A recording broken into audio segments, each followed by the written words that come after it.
Shall we begin? Why not? Welcome to FrankieSesne and More. It's like she's got a whole lot of goodness for you with a little bit of sass. Frankie, did you just say... She sure did. Not to mention, along with... Whoops. Join us now as Frankie Picasso and her new co-host mix it up with authors, musicians, and interviews with world-changing people. Let's begin now. Okay, let's begin now, because it only makes sense. Welcome to FrankieSesne and More. Boy, I am so excited today. This day has gone to the dogs. They're my favorite people. And it really is, and I do mean it in a really good way. And I want to start off by saying that I have the most amazing guests here today. There's Gordon Shotgun Shell, Luke Westerman, and Mark Barone and Marina Dervan. Now, each one is doing their part to eliminate animal cruelty, cultivate compassion for the animals, and surprisingly, each one is using art as their engine for social change. Now, I want to introduce you to each one, but in a moment, because I'm going to replace my usual monologue with a call to action. One of many, I think, today. So I'm going to ask you, who wants to be in show business? Literally. One of the good radio projects for good is Mark Barone and Marina Dervan's, who are the founders of An Active Dog. They're the subject of a documentary, an initiative being filmed by Sagacity Productions and PBS. Now, the film is a story of an artist, Mark, who bears witness to a disturbing social problem and uses his talents to do something about it. The project is in the final production phase and is in need of an additional $6,800 to help us provide production crew for 3 separate locations. So they're looking for a minimum of $1,000 a person. And if you want to become an executive producer and be part of bringing this compassion-filled, optimistic story to PBS audiences, then I urge you to contact Bonnie Silva, who's Bonnie@sagacityproductions.com. Now, I'd like to welcome back my old friends, Marina Dervan and Mark Barone. Welcome back, you two. Hi. Thanks for having us. Thank you. Would you like just take a moment and explain to folks what An Active Dog is, the Museum of Compassion, and Mark, what you've been doing for the past 5 years? Yeah, I'll just give you a summary, and thanks for that fabulous intro.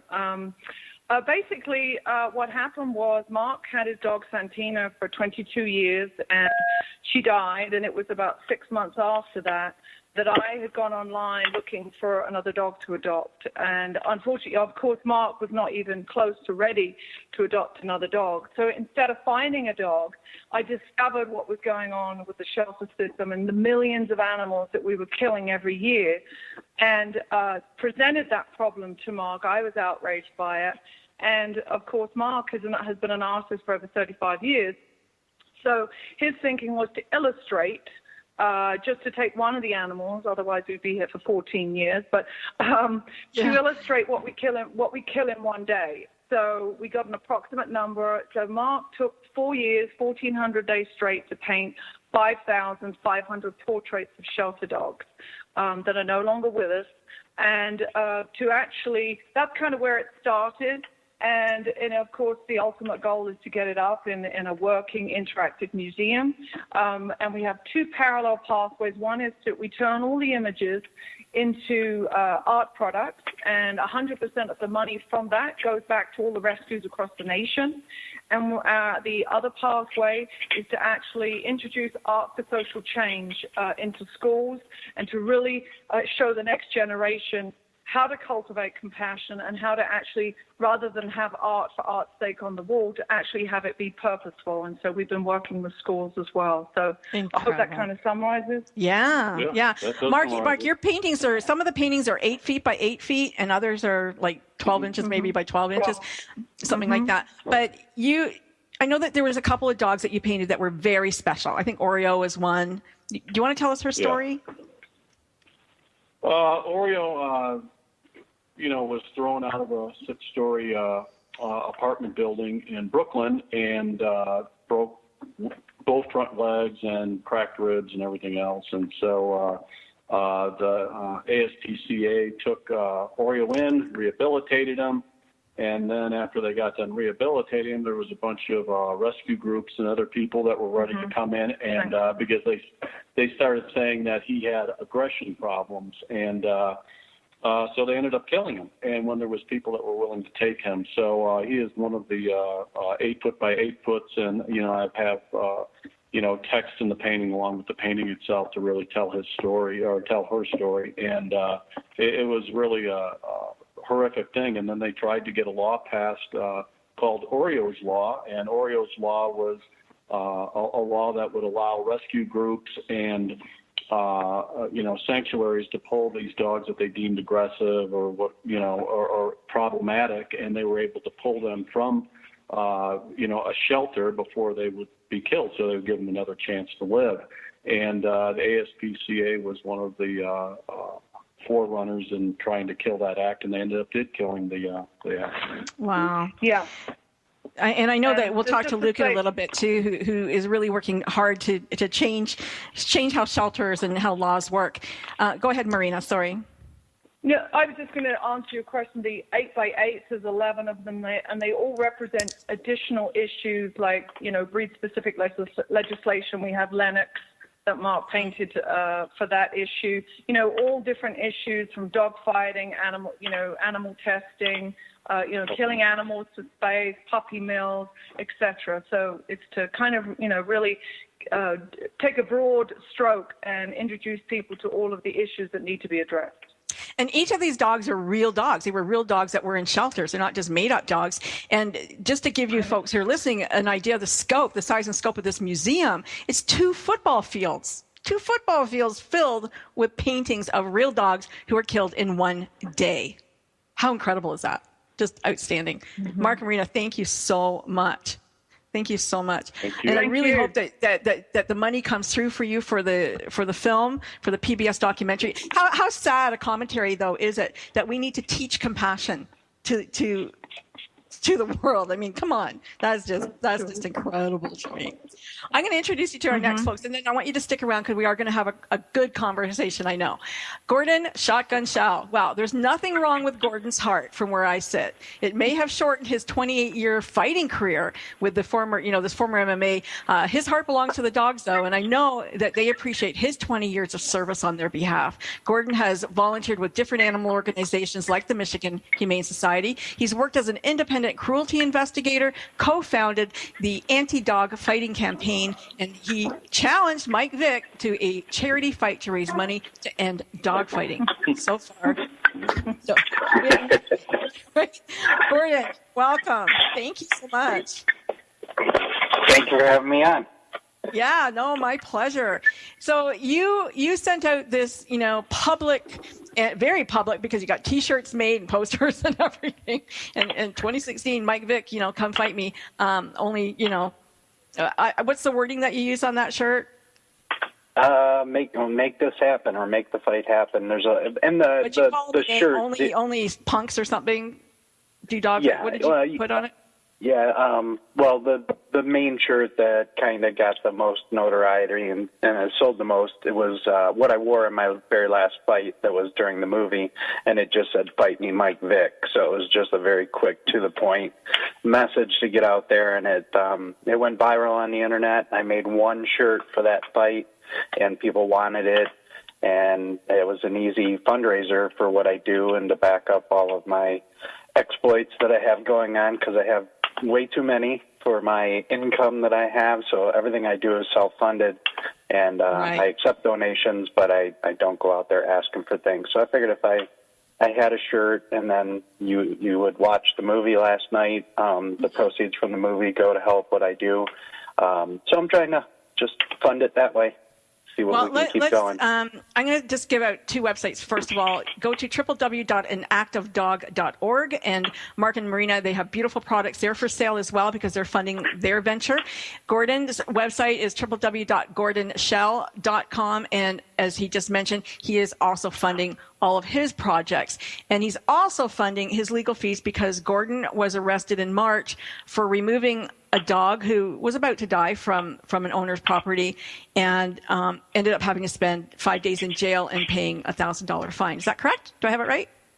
Yep, $1,000 in fines and about $23,000 in legal and travel bills. fees. So it was a nice little, it was a nice expense. But a dog's life was saved, and I think I did the right thing. And it obviously wasn't the legal thing, but I don't think we can always follow the law if there's a life on the line. So we're going to work really hard to change that law and protect the rescuers, so that if we need to do something like that in the future, nobody else has to go through what myself and the other 2 volunteers are going through. Well, let me tell folks about you and what your last fight. And congratulations on your win. Gordon had to quit fighting because he has a problem with his heart, and he couldn't get the oxygen that he needed, and it was dangerous. I mean, really, he could die if he fought. But he was presented an offer by D'Onofrio, who said that I'm going to give you like $15,000 to your animal fund to, helping you save the animals if you fight. And so, he took it seriously. He weighed the pros and the cons. And then you decided that it was worth it to go in this last fight to raise that money. I mean, wow. You really did put your life on the line for the dogs. And I'm hoping to do one more. And I just want to clarify, to get ready for that fight, it took a lot of physical conditioning. I was under really strict monitoring by my doctor just to make sure that I wasn't going to die. I was married at the time. My wife was obviously concerned about my health. Sure. So we took every precaution possible. Yeah. And then I brought my heart up to a healthy level, and now I can say I own a gym, and I continue to train as if I have another fight coming up, because I hope I do, and I'm hoping that Michael Vick will eventually accept this fight, and I'll go in one more time, and I don't expect him to be that much of a challenge, so I don't think my heart would be, too stressed in that one, but it would be an event of a lifetime for me, and it would raise hundreds of thousands of dollars to end dog fighting, and that's my whole goal with this fight. And that's a wonderful goal. But I just want to say, woman to woman, Marina, I watched his video, and he took off 4 pounds, I think, in a half an hour, because he was 4 pounds overweight. So he ran for half an hour and took off 4 pounds. Like, how the heck does that happen? It happened for me. I took off a total of 64 pounds to actually make that fight. When I accepted the fight, I was over 240 pounds, and I fought at 181 pounds. So it was a long camp, but it got me back to the best health that I've ever been in, and I continue to maintain that health and just continue to keep on training and working. And commercial break. I'm sorry, we're going to a commercial break. I can't stop them. I wish I could. Luke, we're going to introduce you on our way back. Stay tuned, everyone. Don't go anywhere. We're coming back, and we're going to save some dogs. Close your eyes and imagine living your life without limits. Where would you go? Who would you meet? What would you do? During an Uncover Your Hidden Genius session, you will discover what's keeping you from living your life with purpose, passion, and fulfillment of your potential. You'll get a clear vision of the steps you need to take to uncover your hidden genius so that you can live a life without limits. Sessions can be done over the phone, Skype, or in person. Find out more at www.joycebufordempowers.com or by calling 903-287-0747.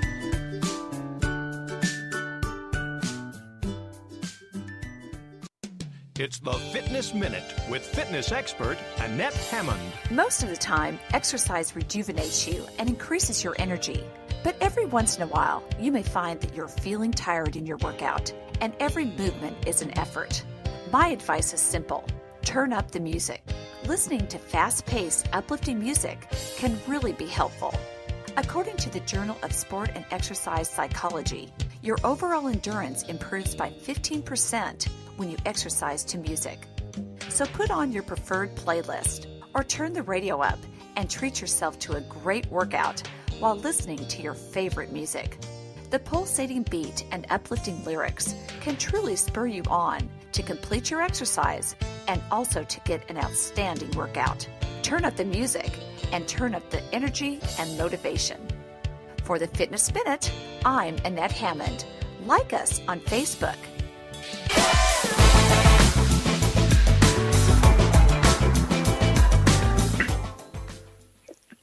And we're back to FrankieSesne and More. I am your host, Frankie Picasso, and I want to thank you for sticking around and staying put because, you know, it's all about the dogs today. I want to introduce you to Luke Westerman. Luke is a venture capitalist. He's a dedicated philanthropist and a devoted activist.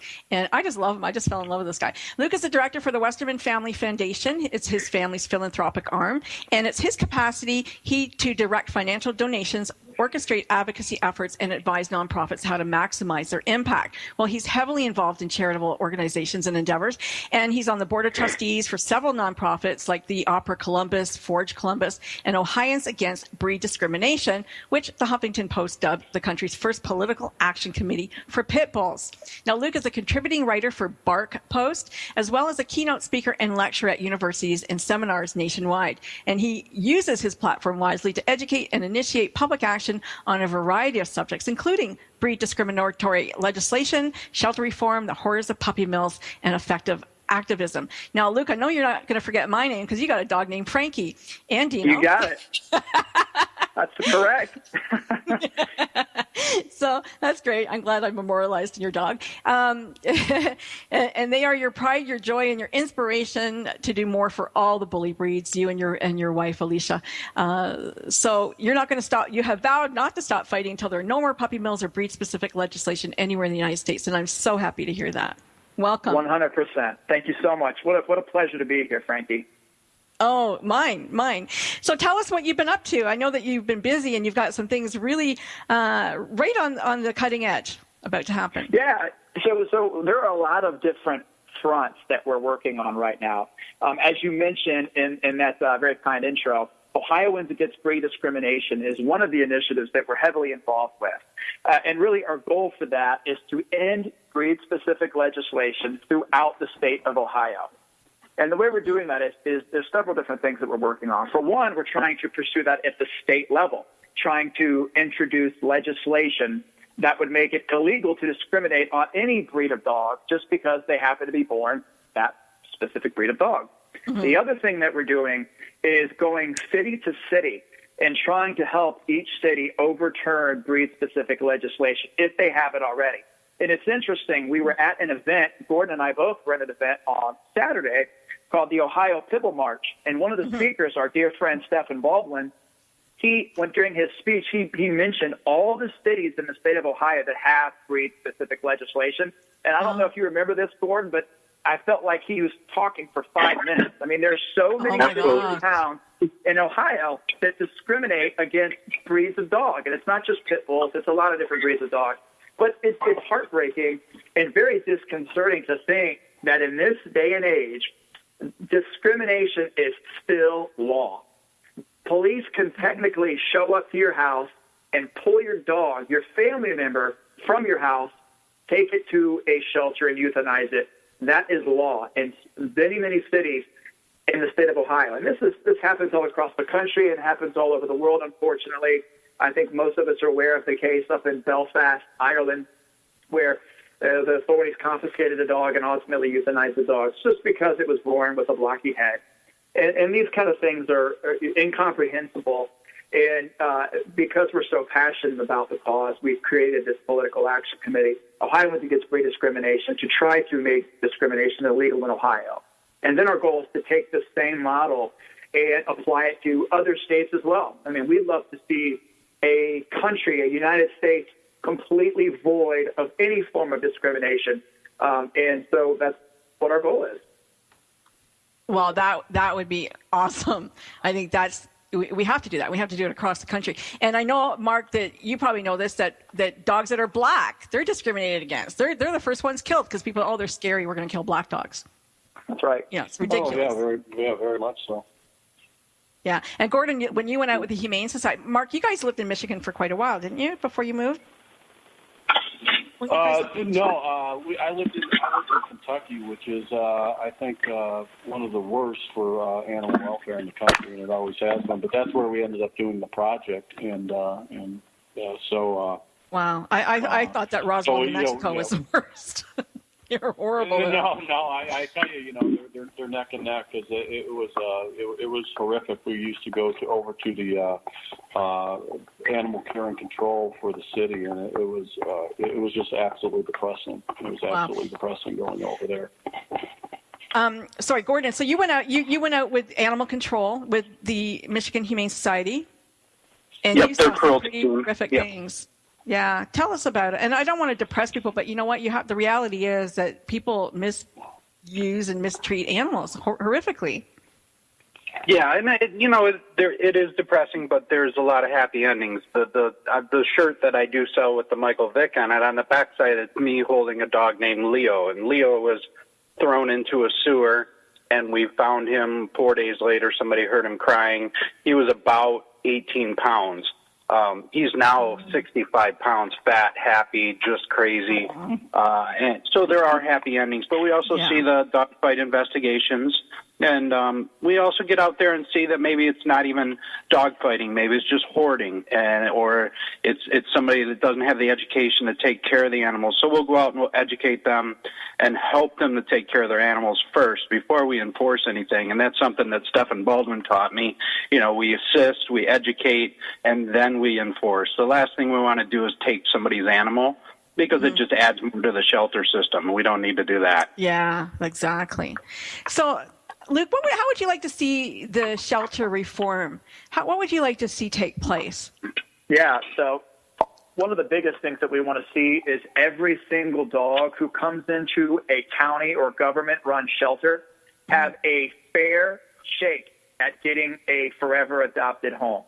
And a lot of the things that we've seen, I'll give you one specific example. Right here in Ohio, in Darke County, which is a rural part of the state here, the Darke County Animal Shelter immediately euthanizes every single pit bull dog that it intakes. So what happens is, if it comes in, they visually identify it as a pit bull. They're not doing any sort of DNA testing. They just look at it. If it has a blocky head, they say it's a pit bull.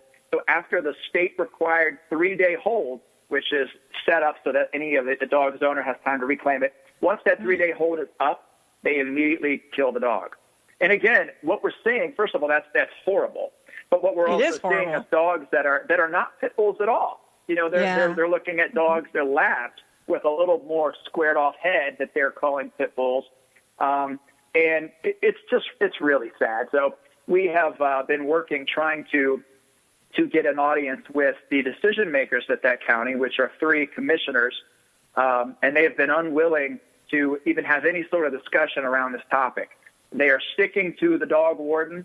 The dog warden's been there for decades, and frankly needs to move on, needs to hit the dusty trail and retire, because anyone that's killing these dogs at such an alarming rate simply because they have a blocky head. There's no behavior testing. There's no assessment process. It's just, you look a certain way, and we're going to euthanize you. That's just such a sad and archaic mentality. Anyone with that mentality should not be in that business, first of all. So that's one of the shelters that we're working with. The Kansas City used to kill everything just like that, and then they had a change of heart, and they, instead of becoming a shelter, they became an adoption center, and just by changing that, they now bring in like $1 million a year. Like, they have a funding model that is just incredible. They're making money. They're not killing animals, and they're making money. And they could happily show anybody how to do that. Like, why wouldn't a shelter want to change? Go from depressing to happy. That is the perfect question to be asking. And what we've seen in a lot of cases, especially when it's a government-run shelter, you've got usually run by counties or cities. So you've got city council people, or you've got county commissioners that oversee these shelters. And a lot of times there's pride involved. There's ego. There is an unwillingness to relinquish control. There is a propensity to be defensive and say, wait a minute, these people are coming in here and telling us how to do things, saying we're not doing things the right way. And so there's this tendency for them to get on their heels and then get quite defensive, and they just automatically combat any sort of efforts towards reform. So, we have in our efforts taken painstaking measures to make it clear we come in peace. We want to help. We care about the dogs. we also care about the citizens in the city and in the county. We don't want to do anything to put anyone at risk. But let's sit down at the table respectfully. Let's have a constructive conversation around what's working, what's not working. And if we can collaborate and determine that there's improvements that can be made, then let's do that. Let's do that without ego, without any kind of hidden agenda. And we've started to see success in my home county here at Franklin County, where Columbus, Ohio is, where we're working very well right now with the shelter leadership to make some reforms and to bring about some improvements there. So it can absolutely be done. We're hoping that at some point the Darke County Animal Shelter that I mentioned a moment ago will also do something similar and come to the table, put ego aside and say, look, we're here for the dogs and we're here for the people in our county, and let's talk about how we can create a situation that's better for everyone. Hear, hear. Yeah, and I invite each of you just to jump in whenever, if you have something to say or you want to say anything, please do that. I just wanted to give a shout out to James Train. James really wanted to be on the show today, and unfortunately he was called to work and he just couldn't get away from his boss to do that. But he has 6 bully type dogs at his home, and Cane Corso and a couple of different bull mixes, and he has these dogs so beautifully trained. His 6-year-old can take total control of the dog and walk it and do everything and feel perfectly safe and can be in total control. So it's not the dog, it's the owner. And I fully believe in that. Yes. I really do. Yes. The other day, I met the scariest dog I've ever met. And I have never been afraid of a dog. Dogs love me. And you know what this dog was? It was a Bernese Mountain Dog Doodle mix. Scariest mother I ever met. The eyes were like totally glassed over. He looked ready to kill, and he like growling at me, and I'm like, holy, like never met a dog like this. So you know what? They come in all shapes and forms, and it's not just pitties. Yes, they do. That's correct. Gordon. Yes. Sitting there, what are you thinking? Listen, I'm taking it all in every time I hear. Mesmerized. So he does such a good job, and he's doing such hard work, and just hearing that. I mean, I testified in front of Waterford City Council. That's where you see Diggy the dog that's been all over the internet and on Good Morning America, and they've had breed-specific legislation in place for 28 years now. And when I stood there and testified in front of them, same thing that Luke said. They were euthanizing anything that came in. Their policy was just anything over 40 pounds. And that was Rottweilers, Shepherds, and it gave no waiting period. So my speech was, I wore my bulletproof vest and I said, while I'm out there getting shot to save these dogs, I hand them over to you and you immediately kill them. And it just doesn't make sense. It makes no sense. There was a group. I just want to cry right now. We are going to go to another commercial break in a little less than 7 seconds, so I'm going to stop you so that we can come back and keep that thought, whatever it was, keep it because it's important. If you're out listening at home, feel free to call in or send a message or something. Our lines are kind of full, I think, right now, but Ben, my producer, is going to take your message and he's going to deliver it to us and we can answer your questions. So thank you for that. We'll be right back. Don't go anywhere. For I do it all the time, which makes me feel like a total sieve head, as the Brits would say. Some might blame it on old age, but a recent study reported in the Quarterly Journal of Experimental Psychology suggests the simple act of passing through a doorway causes memory lapses. It appears the brain regards a doorway as an event boundary and effectively files away whatever you were thinking about as soon as you step through. What's a word for the feeling your thoughts are being stolen? Nucleptia. So, what's the solution? Try carrying an object that reminds you of the task. For example, if you go into another room to get a pair of scissors, carry the object you want to cut. I'm Carolyn Davidson, and you can have fun challenging your words you never heard vocabulary with my free app, Too Funny for Word. It's the Fitness Minute with fitness expert Annette Hammond. A study done by the University of North Carolina found that Americans are not only eating more, we are eating more often. From 1977 to 2006, the number of daily meals and snacks increased from 5 to 7. The study also cited that we are consuming 570 more calories per day than we were in the late 1970s. The meal portions have stabilized in recent years, but the total number of calories consumed is rising. Eating 5 to 7 small, healthy meals throughout the day, instead of eating just 3 large meals, keeps your metabolism revved up and keeps your hunger away. but the operative word here is small. Choose fresh fruit, vegetables, and low-calorie nutritious food for your meals, along with daily exercise. I'm Annette Hammond. To hear other fitness and weight loss tips, visit our website at AnnetteHammond.com.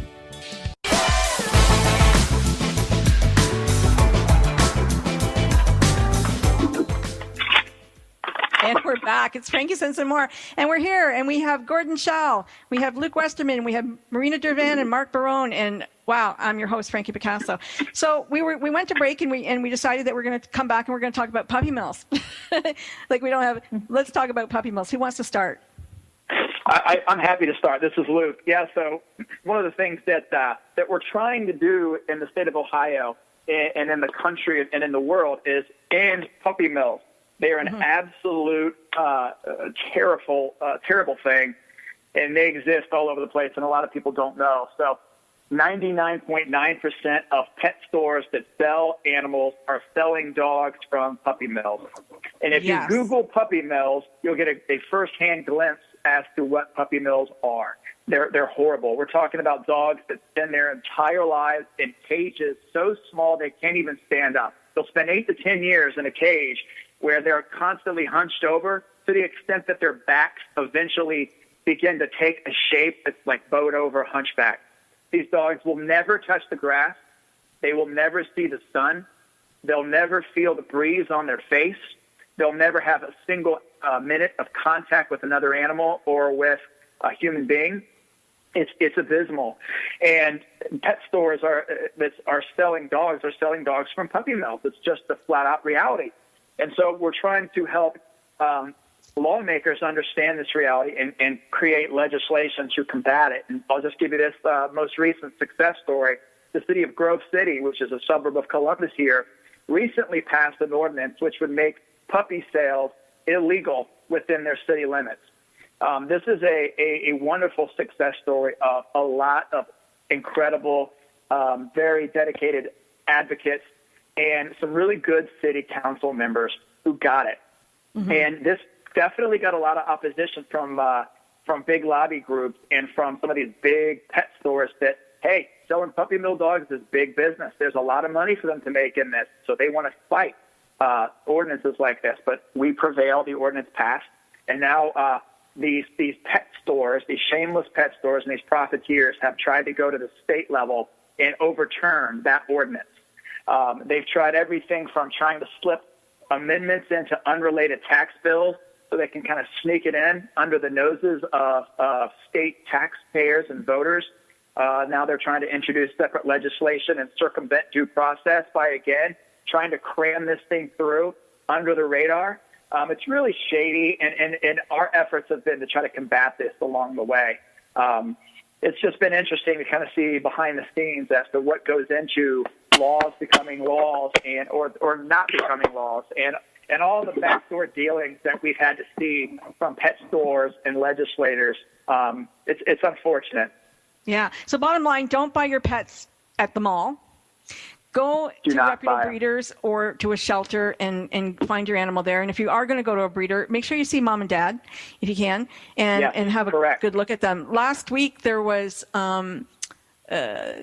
there were a couple of animals around me who were advertised on like Kijiji, which is like a Craigslist, and people went and they picked up these dogs at gunpoint, took these puppies because they were bully puppies of some sort at gunpoint from the owner, and they figured that these dogs are going to be used as bait dogs or whatever, or grow up to be fighting dogs, and one was actually found dead. So be careful about who you're getting dogs from. And if you're a reputable breeder, like James, he didn't want to talk about the breeding because he does have a couple of, breeding. But what he does is he makes sure he stays in touch with the people who take his dogs. He wants to see those dogs for the next year.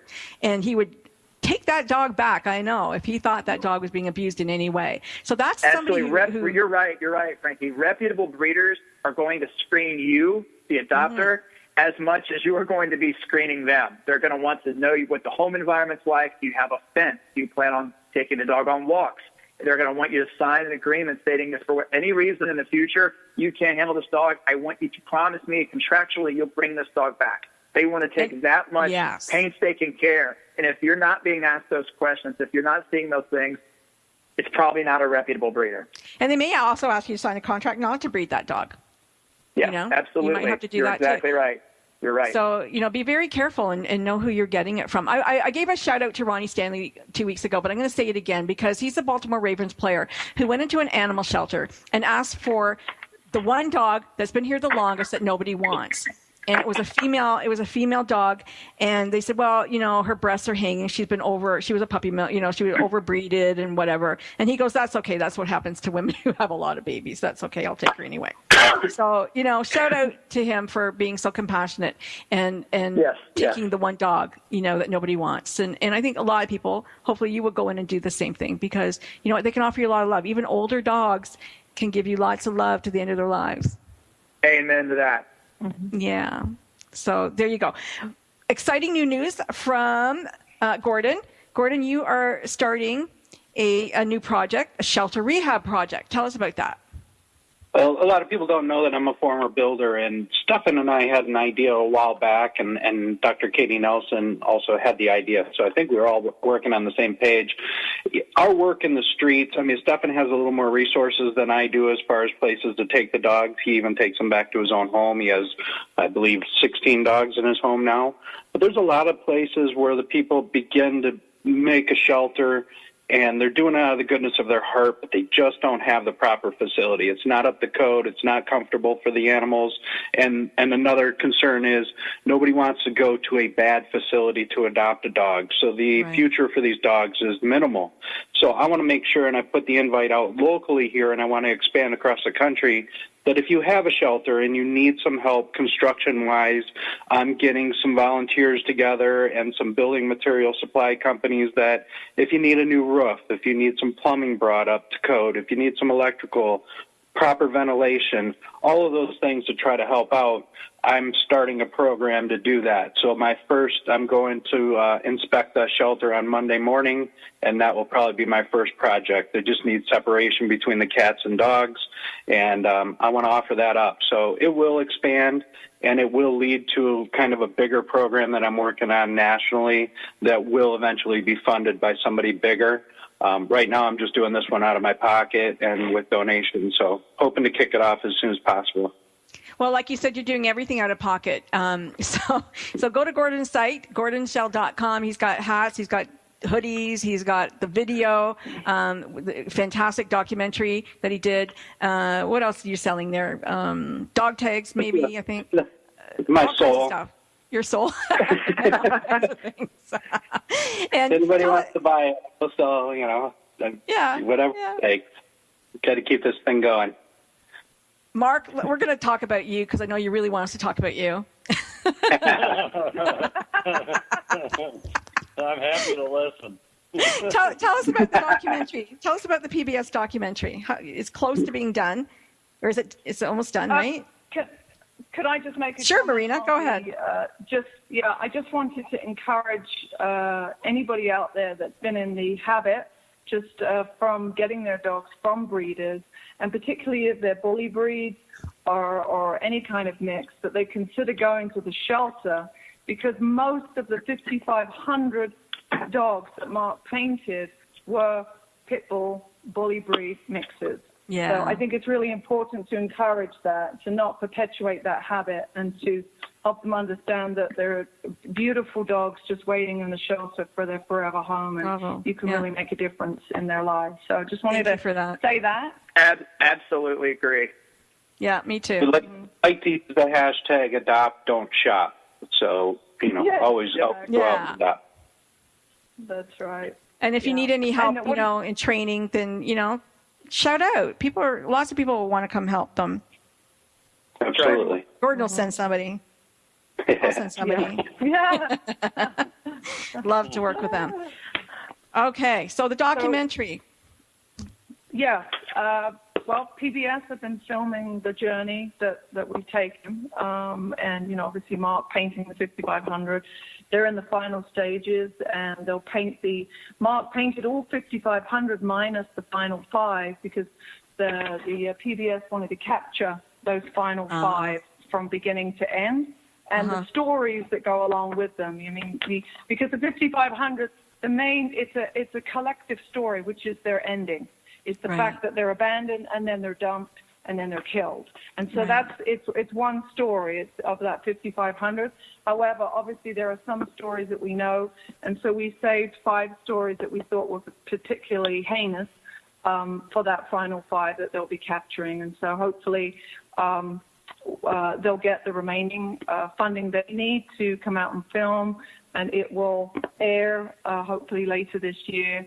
And then hopefully the objective is to hope that will go international, and then it will reach philanthropists that can help us get the actual exhibit up, so we can really engage the whole of the world in change, because we've got fans all over the world that want to come to see the actual exhibit up, and actually so we can bring schools in and start making change in a very real way. And I know that part of that legacy was being able to give money to shelters after the fact, you know, as the museum goes on and things like that. So you have an architect for the museum? Yes, we do. He's an architect from Los Angeles that did the renderings, just a beautiful rendering prototype. Yeah, just as a prototype rendering. And then obviously when we get help with that, we'll be, you know, the vision can be as big as you know, the people involved, because it is, you know, we saw that there was no funding. You know, you can't create a no-kill nation if you don't support the rescue groups who are pulling the animals, and you don't have a foster network. So all of these things, but these people, there is no money going down, and we saw that the large animal charities really don't care, and there is no money going down there. So we, you know, not having money ourselves, we said, well, how can we do this to wake up people and turn it into a product? So instead of it being a for-profit company that, you know, there's plenty of them that make products, use art, and make millions and millions, but none of it is going back for change. So, you know, Mark and I have not had a penny in 5 years. So all of this is to create a company with beautiful products that could sell, and they do sell all over the world, but that when we're dead and gone, it's this fund that just continues to fund all of the issues and all of the groups that are saving lives. That's beautiful, Marina. We got a minute to our commercial break. Do you have a location yet decided upon, or is it still up for grabs? It's going to be dictated by the philanthropists that help get it Gotcha. done. Nice. Right. It's going to be so beautiful. I just cannot wait. I hope to see it in my lifetime. I really do. I'm sure we do too. Yeah, me too. Outstanding, just outstanding. And when we come back, we're going to go to commercial break. And when we come back, oh, geez, I forgot what I wanted to talk about. I know what we're talking about. We'll fill it in. We're going to talk about the Pibble March. I want to talk about the Pibble March, and I want to talk about the event that you have coming up in September for the sterilization of the animals, right? That's coming up, right, in September? Okay, we're going to commercial break. Don't go anywhere. We have more to talk about. We'll be right back after we pay the bills. Welcome to Geraldine Tegelov Live, the show that shares with you the secrets of redefining, reinventing, and rebuilding your life. Having pulled herself from the rubble of financial ruin and having gone on to create a highly successful career, Geraldine has become an expert in the art of transformation. She believes that it doesn't matter where you are right now, how overwhelmed you feel, or how impossible the task of turning your life around may seem. You can do it. Stay tuned as metaphysician, international best-selling author, and intuitive Geraldine Tegelov gives you the inner understanding and the outer practical how-to to create your amazing life. Gain a fresh perspective on how to redefine, reinvent, and rebuild your life. Join Geraldine Tegelov live every Tuesday evening at 6 p.m. Eastern Standard Time, right here on the TogiNet Radio Network. This is the TogiNet Radio Network, radio with a cutting edge. It's words you never heard. Man cannot live by bread alone. He must have his peanut butter. Peanut butter is a pate of childhood, and it's not just for kids, as dogs love it too. Last night I gave my dog a pill hidden in peanut butter. What's a word for a messy concoction that helps the medicine go down? Sliver sauce. Mice apparently prefer peanut butter to cheese when it comes to luring them into the trap. But there are even more practical uses for peanut butter. Peanut butter contains natural oils, which makes it perfect for removing all kinds of sticky things, like gum stuck in your shoe or in your hair. What's a word for the fear of peanut butter sticking to the roof of your mouth? Arachnophobia. And according to Barry Goldwater, if you don't mind smelling like peanut butter for 2 or 3 days, peanut butter is a darn good shaving cream. It's words you never heard. I'm Carolyn Davidson, and you can have fun challenging your words you never heard vocabulary with my free app, Too Funny for Words.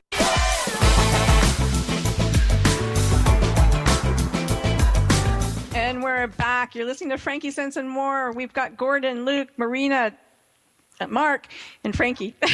And Frankie the dog he's listening to, I think. Yes, he is.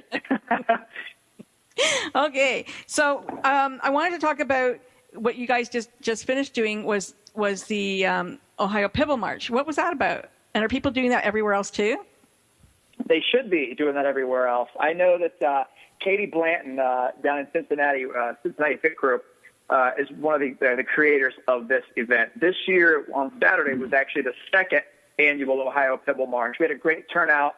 The whole idea is designed to bring attention to BSL, the horrors of BSL, and to just simply educate the public about pit bulls and about breed discrimination and discrimination as a whole, and then to activate the public, give folks a clear call to action. Here's how we can defeat BSL. Here's how we can open people's eyes about the true nature of pit bulls. Gordon was a speaker, a phenomenal speaker. Our friend Stephen Baldwin was also a speaker, another great speaker. I got a chance to speak. It was a really fun event. And one of the other outcomes was you just bring a lot of good people together, a lot of activists, all rowing in the same direction, all trying to champion pit bulls. It was just a recipe for a wonderful event. I'm curious, have you heard from Caesar? We haven't heard of Caesar, no. And I don't want to bring it down, but not a big fan. No. I mean, but I know he loves pitties. Yeah, he's done some great work. It's just I think things have kind of gone sideways a little bit, so I just distanced myself from him a little bit. Rebecca Corey was kind of the ambassador of the whole march back in 2 years ago. She did it on Washington, D.C., and had about 4,500 people show up. So that was really well received. We got great write-ups in the papers.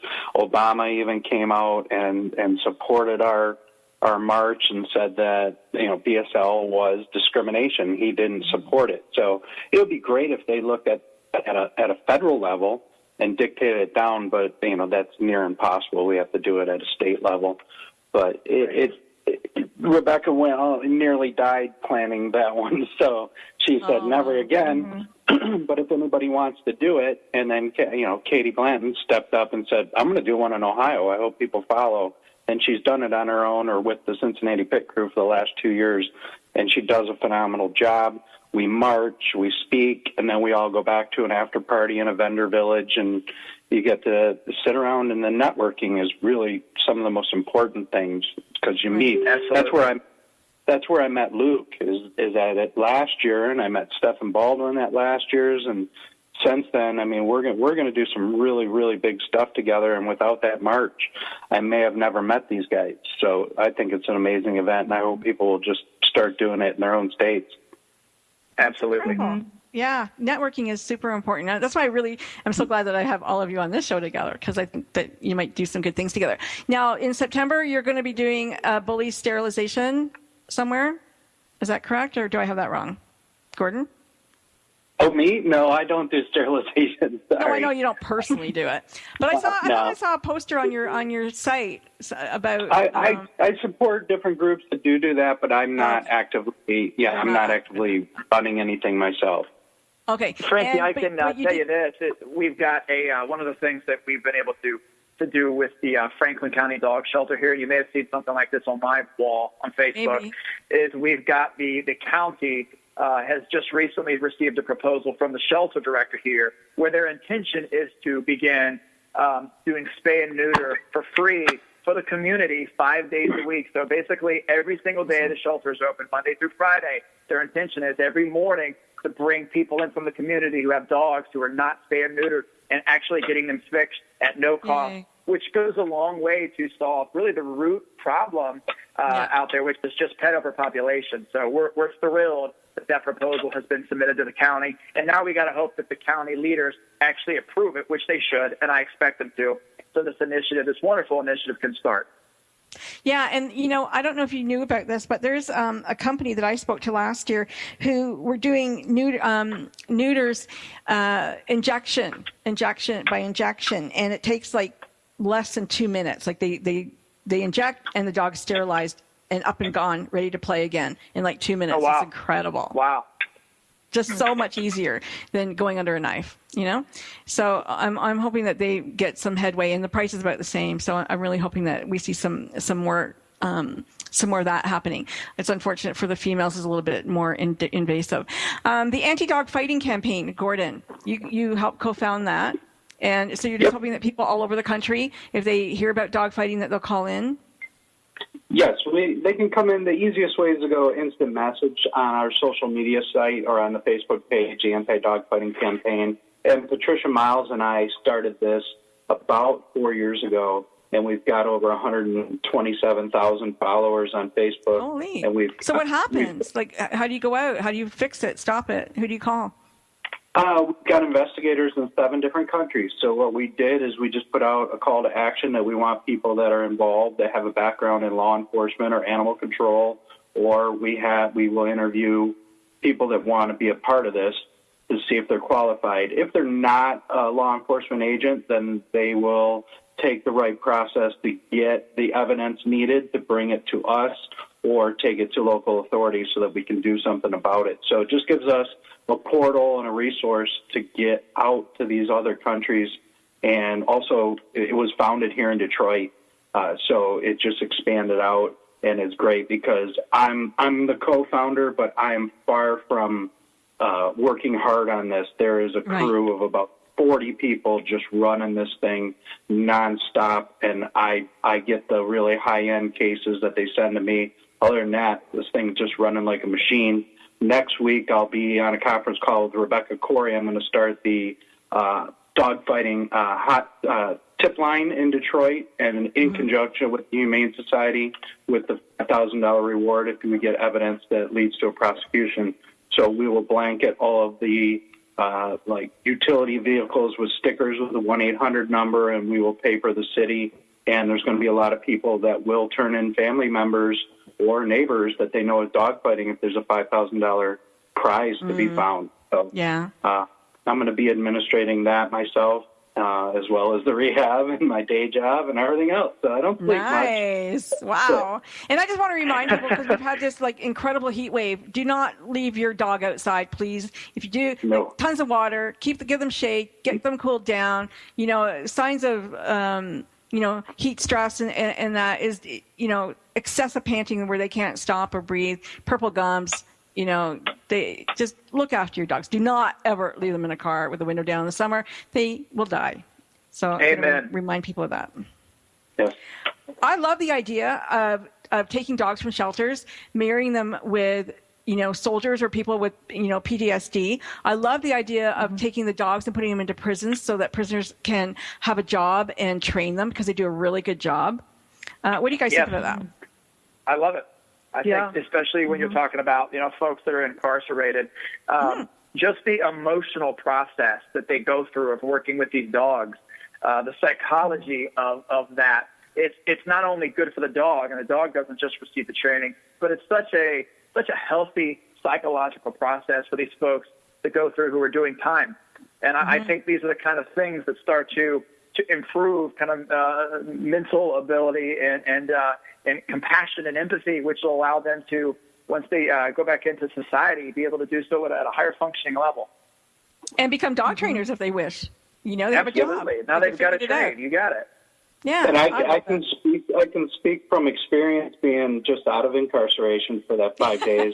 Yes, you were. We had a companion or would have made life a lot easier. And I can see how somebody, because you don't realize how trapped you feel and how much anxiety goes on. And I can't believe that is going to produce a healthy person after any long period of time. But if you had a companion in there and a dog that loves you unconditionally, I think that would change the prison system. It just, there's no doubt about it. I agree. I'm going to start lobbying for that. Okay. Because I love that idea. I really do. I think that makes so much sense, especially somebody who's a lifer too. Like, can you just imagine like never having love or anything? And, you know, there's so many people incarcerated wrongly that, you know, I'm not even going to start on that one. That's another show.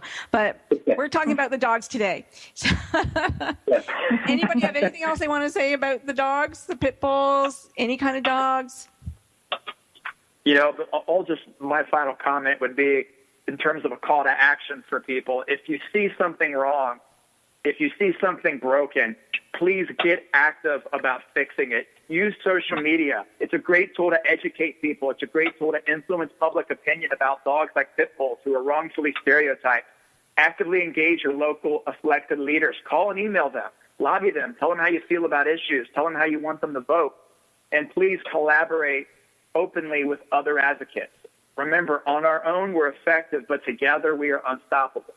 I like that. And, you know, people always say, oh, nothing's going to change. We can't change anything. But that's not true, is it, Luke? I mean, you can make headway. Absolutely. Sometimes it takes some time. Sometimes, there's ebbs and flows. You'll have some wounds through the battle. But we've seen it too many times where progress has been made. And if we're willing to put in the work, and we can do it collaboratively with others, we can absolutely make change. Yes. One really quick comment I want to talk about is compassion fatigue, because I know I talk to nonprofits all the time on the shows, and in the doggy world, you guys are each struggling, to bring money and funding in for your ventures. How do we overcome this compassion fatigue, do you think? Luke, you work with nonprofits. Like, how are you? We've only got 2 minutes, really. There's a couple different things. I think that being around other people is key. If you try to go at this alone, if you get tunnel vision on this and you don't have other people there to pick you up when you've fallen down or to encourage and inspire you when you're weary, let's face it, this industry is physically, emotionally, and mentally exhausting, right?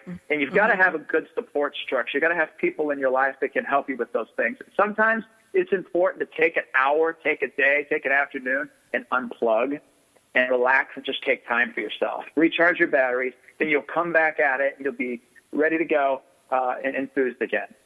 Good job. www.gordonshell.com, www.anactofdog.org. And Luke, do you want us to give out your website? Yeah, so we've got Ohioans Against Breed Discrimination.org, and then our family foundation is WestermanFamilyFoundation.org. And those two sites have a lot of information about the different things that we're working on. And then lastly, CitizensForShelterReform.org. That's all the work that we're doing to work with shelters. Yeah, check them out, folks. Nice. Good job. Well, thank you, everybody. Thank you so much for being so supportive, and thank you so much for coming on the show. And those of you who are listened, please, listen to this again. Get all of those names and websites down. Go and take a visit and get involved. I appreciate it. We all appreciate it. And we'll be back next week. Thank you so much. Thank you, guys. Frankie. Thank you. Thank you. Hit Rash Production.